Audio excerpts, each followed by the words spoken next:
जय श्री राधा कृष्ण।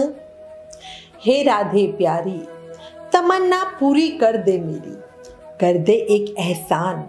जिंदगी बीते तेरी भक्ति में, जुबा पर हो बस तेरा नाम। तेरे चरणों में बस जगह हो मेरी, ना देना कभी मुझे अभिमान। प्राण निकले हंसते हंसते बस कहते हुए, जय श्री राधे श्याम, जय श्री राधे श्याम, जय श्री राधे श्याम।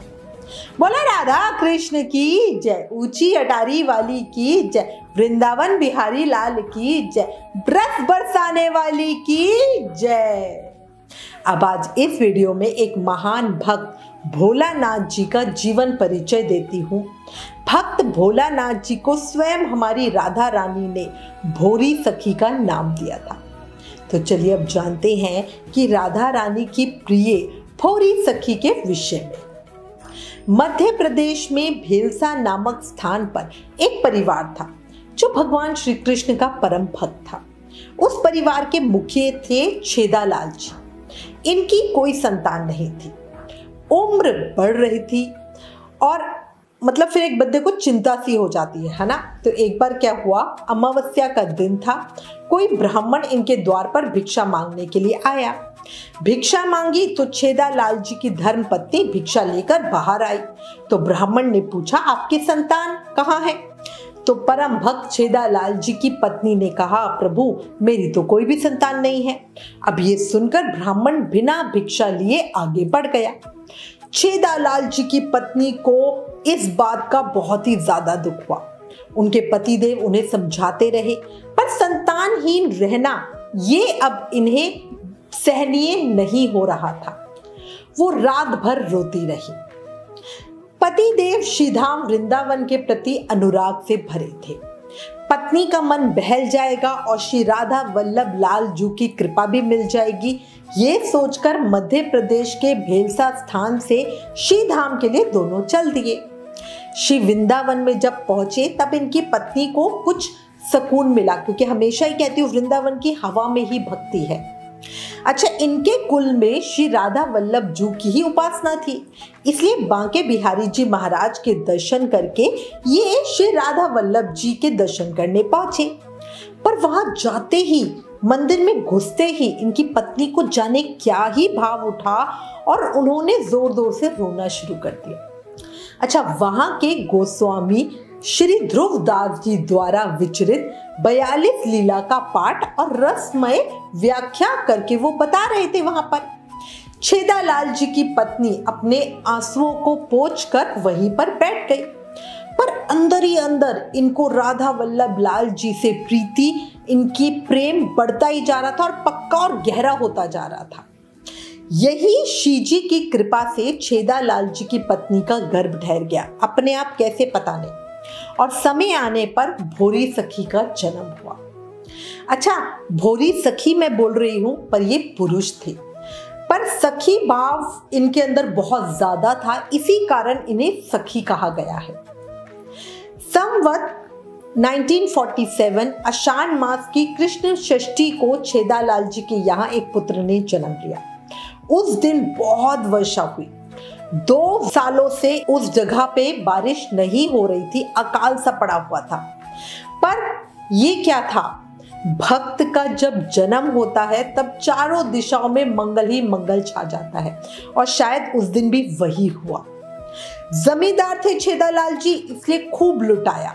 गांव वालों के साथ साथ ब्राह्मणों को भी खूब दान दक्षिणा दिया और पुत्र का नाम रखा भोलानाथ। कहते हैं पूरे 2 महीने तक सूर्य नारायण भगवान के दर्शन नहीं हुए। वर्षा इतनी हुई कि भूमि झूम उठी, वृक्ष लहरा उठे। किसानों के लिए तो ये बहुत ही शुभ समय था, क्योंकि देखो पिछले 2 सालों से पानी नहीं था, तो समझो कितना ही सूखा पड़ा हुआ था। छेदालाल जी के यहाँ सिर्फ एक बालक ही नहीं हुआ, कुछ समय के बाद एक और बालक हुआ और उनका नाम रखा गया शंभुनाथ। भोलानाथ जी ना बचपन से ही, मतलब ऐसा होता है जो भक्त होता है ना, वो अपने लक्षण बचपन से ही दिखा देता है। तो भोलानाथ जी के साथ भी कुछ ऐसा ही था, उन्हें कुछ भी प्रिय नहीं लगता था। इनके गांव में श्री राधा कृष्ण का एक मंदिर था। उस मंदिर में जाने के लिए छोटे से मतलब समझो 1 साल के बालक भोलानाथ जी रोते रहते, तब तक रोते रहते जब तक इनकी मैया इनको वहां नहीं ले जाती।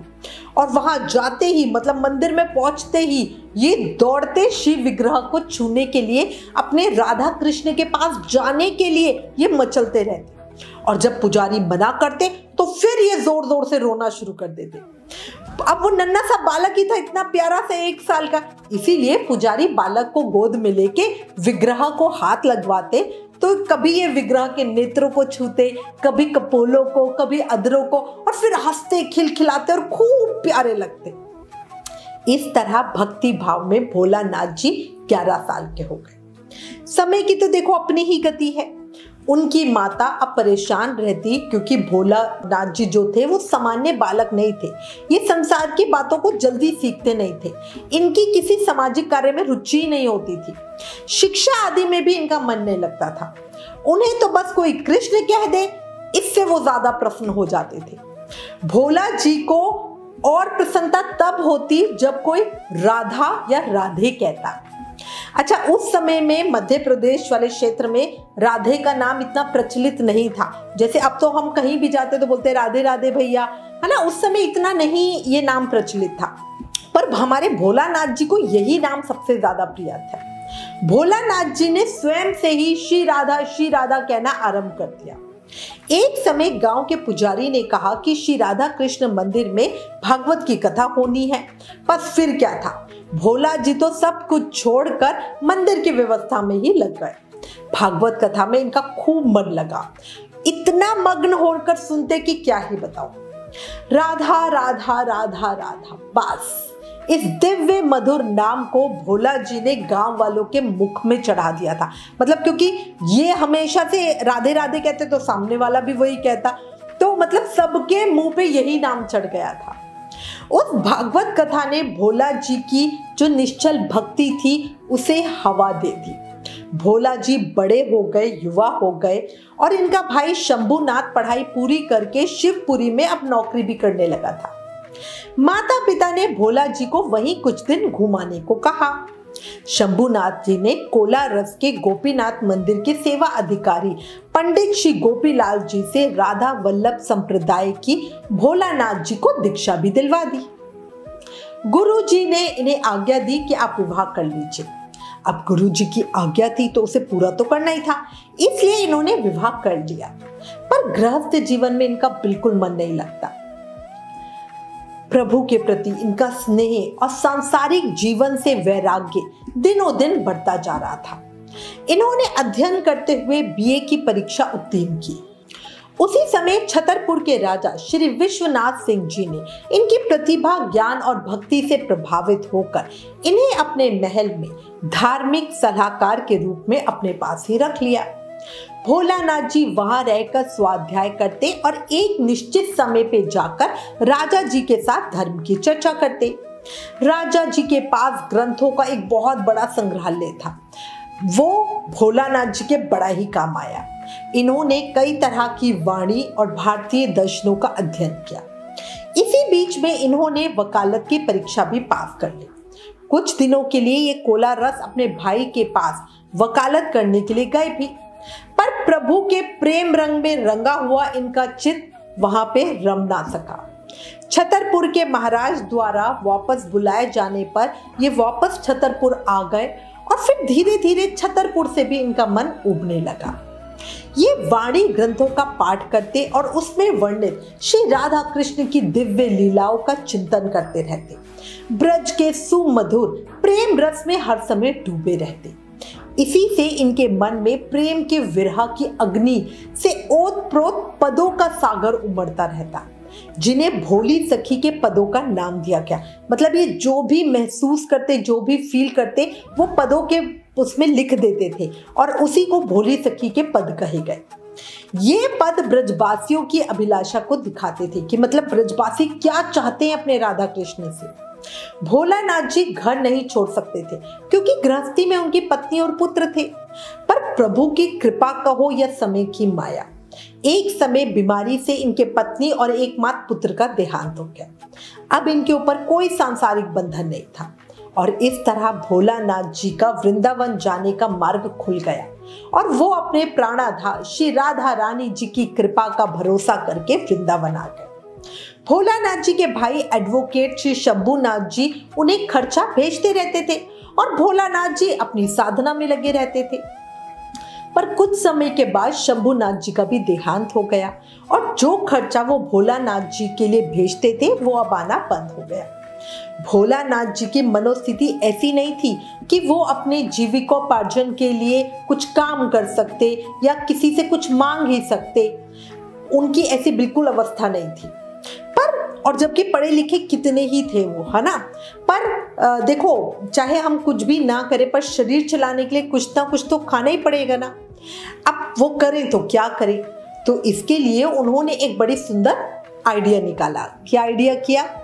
सेवा कुंज में यात्री बंदरों को चने डालते थे। अच्छे चने तो बंदर खा लेते थे और जो ठुड्डी होती थी उसे छोड़ देते थे, उसे बंदर भी नहीं खाते थे। पर उसी ठुड्डी को खाकर भोलानाथ जी अपनी सुधा, अपनी भूख को शांत कर लिया करते थे। अब जब हमारी किशोरी जी ने, हमारी करुणामयी सरकार राधा रानी ने ये देखा तो वो इसको कैसे सहन कर सकती थी कि उनका भक्त ठुड्डी खाकर रहे। ये तो मेरी राधा प्यारी को कभी बर्दाश्त नहीं होगा, है ना।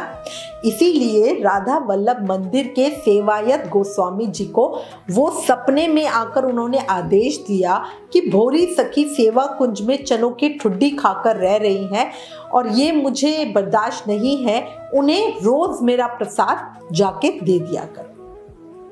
अब राधा रानी की कृपा से भोरी सखी के सुंदर भोजन की व्यवस्था तो हो गई। भोरी सखी को अब रोज बढ़िया से बढ़िया प्रसाद भोजन मिलने लगा। पर हमारी भोरी सखी अपने सुख या ऐशो आराम की चाह में थोड़ी ना थी वृंदावन में, ना ही वो राधा रानी जी की इतनी सी कृपा के भुलावे में आने वाली थी। देखो ऐसा होता है ना, जब किसी को भूख हो तो रोटी दो, उससे पेट भरेगा। मेवा चाहे कितना महंगा हो वो दोगे तो पेट थोड़ी ना भरेगा, है ना। और भोरी सखी कोई साधारण इंसान थोड़ी ना थी, वो तो उच्च कोटि की भक्त थे और राधा जी के दर्शन चाहते थे। इसी से वो राधा जी को उल्टा उल्हाना देने लगे। भोरी सखी क्या कह रही है, बड़े सुंदर है, बताती हूँ आपको। वो कह रही हैं, राधा प्यारी तुम्हारी इस तुच्छ कृपा से मेरा क्या होगा? तुमने कभी मुझसे ये पूछा कि मैं क्या चाहती हूँ? किस लिए गोद पसार कर तुम्हारे द्वार पर चिल्ला रही हो? मेरा असली दुख क्या है, कभी ये जानना चाहा तुमने? मैंने तो अपनी ओर से सारे नाते तुमसे ही मान रखे हैं और मुझे पता है कि तुम भी मुझे अपनी चेरी मानती हो। अब अगर तुम मुझे अपनी मानती हो तो मेरी सुध लेती हो और मुझसे पूछती भी नहीं हो कि भोरी आखिर तू चाहती क्या है। इस तरह के प्रेम भरे उल्हाने भोरी सखी राधा रानी को देती थी और इनके बड़े सुंदर पद भोरी सखी के पदों में लिखे हुए हैं। पर हमारी राधा प्यारी ये उल्हाना सुनकर भी कोई उत्तर भोरी सखी को नहीं देती थी। अब भोरी सखी हमारी सोचती थी कि भाई मैंने इतना कुछ राधा रानी को कहा, उन्होंने मुझे जवाब नहीं दिया, तो उन्होंने सोचा कि शायद राधा जी ये समझती हैं कि अगर मैं भोरी से पूछूंगी तो जाने वो मुझसे क्या ही मांग ले, है ना। ये भी तो हो सकता है ना कि भाई कोई बिल्कुल अमरता का वरदान ही मांग ले, इसलिए हो सकता है कि राधा रानी मुझसे पूछ नहीं रही है, पर मैं उन्हें खुद ही बता देती हूँ कि मैं आखिर चाहती क्या हूँ। तो वो भोरी सखी ने क्या कहा, मैं क्या चाहती हूँ तुम मिलो या ना मिलो, मिलो की चटपटी चाहती हूँ, तुम्हारे ना मिलने का हृदय में दर्द चाहती हूँ, तुम्हारा विरह चाहती हूँ। इस तरह के पद भोरी सखी ने राधा रानी जी को समर्पित किए।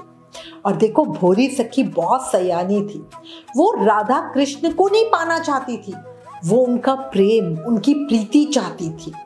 भोरी सखी जानती थी कि जिस किसी में राधा कृष्ण की प्रीति होती है उन भक्तों को वो स्वयं हो जाते हैं, इसलिए राधा कृष्ण अपनी प्रीति ऐसे ही किसी को देते नहीं हैं। मुक्ति, भुक्ति, माया जाल के प्रलोभन देके भक्तों को यूं ही टाल देते हैं।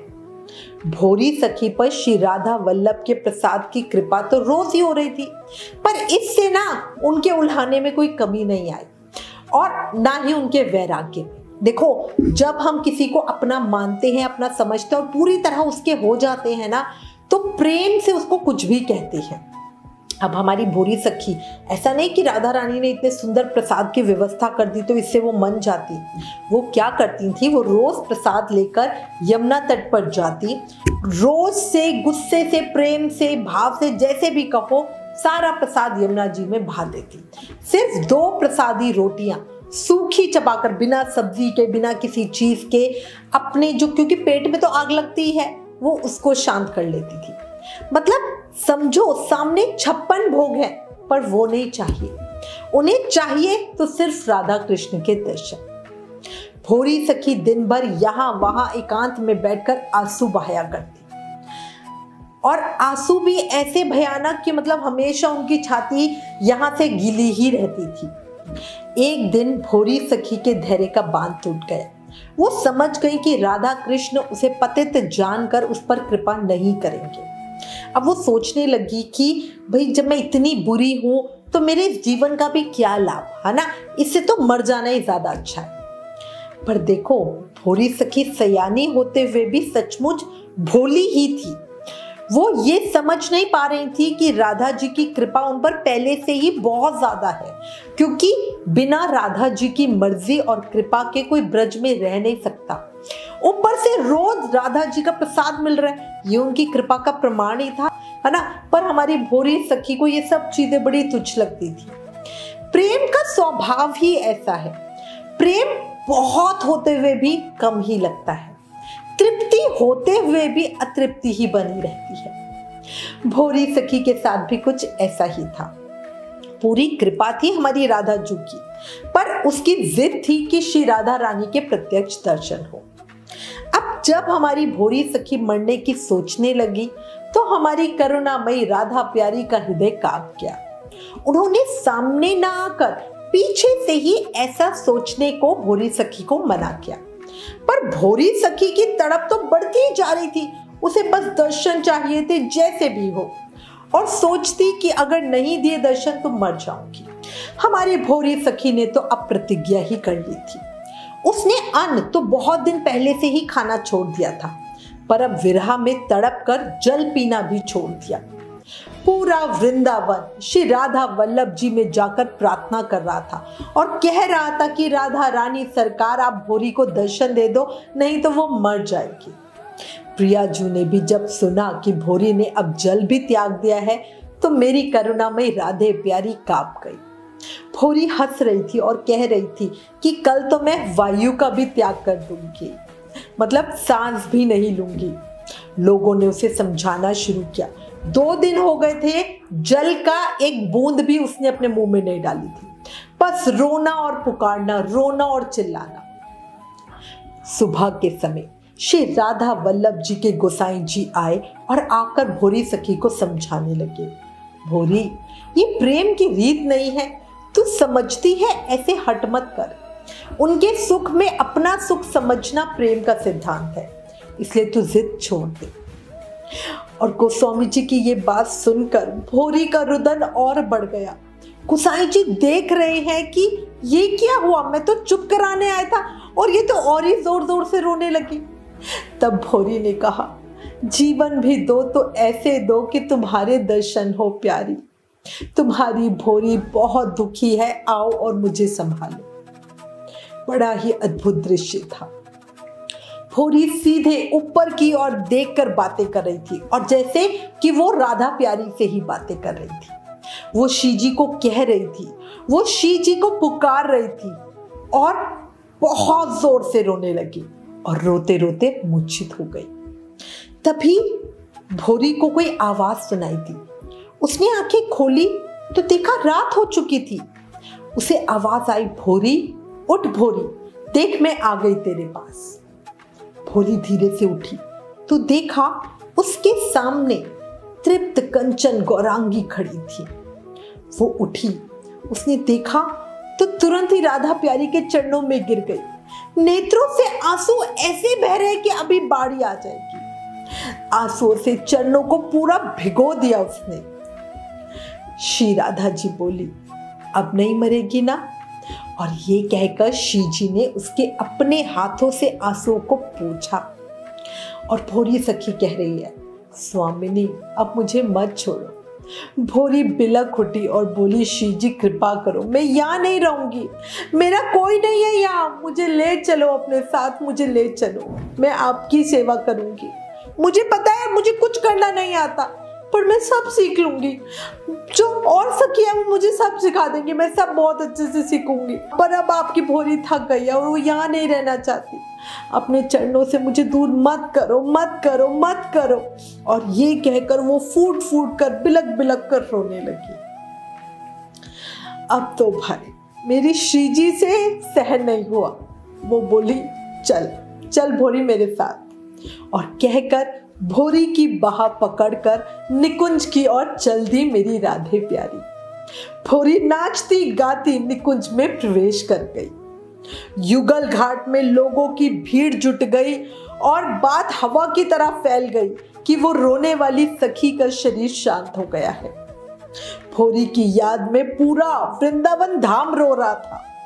प्यारी भोरी सखी की जय हो, जय हो, जय हो। प्यारे श्री राधा वल्लभ लाल जू की जय हो, जय हो, जय हो।